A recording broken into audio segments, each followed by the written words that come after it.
Bismillahirrahmanirrahim. Welcoming Ramzan. Lesson 4. Sehri. It is sunnat to do sehri. Sahar is known as the last sixth part of the night.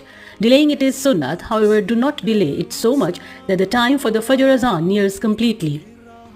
Narrated Hazrat Anas bin Malik, the Prophet said, "Take sahur as there is a blessing in it." Bukhari 1923. Amount of food. Do not eat so less that you feel weak throughout the day, and do not eat so excessively that your stomach feels upset. Good and suitable foods. Instead of eating foods high in spice, food that are fried, or those that are high in ghee, one should have simple foods. One should use milk yogurt and drink nabis.